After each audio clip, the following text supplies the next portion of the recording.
Većina ljudi misli da ih zaustavljaju vanjske okolnosti, novac, vrijeme, prilike.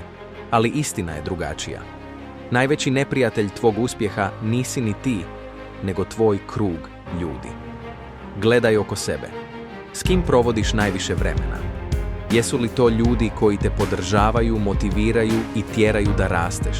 Ili su to oni koji te stalno obeshrabruju, govore ti da ne možeš i smiju se tvojim snovima? Ono što slušaš svaki dan postaje ono što vjeruješ. Ako si okružen ljudima koji ne vjeruju u sebe, neće vjerovati ni u tebe.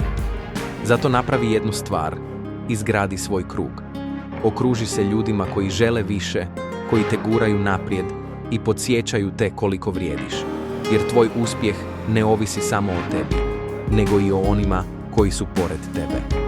Ako ti je ovo otvorilo oči, podijeli video i pomozi nekome tko treba čuti ovu poruku. Zaprati za još inspiracije.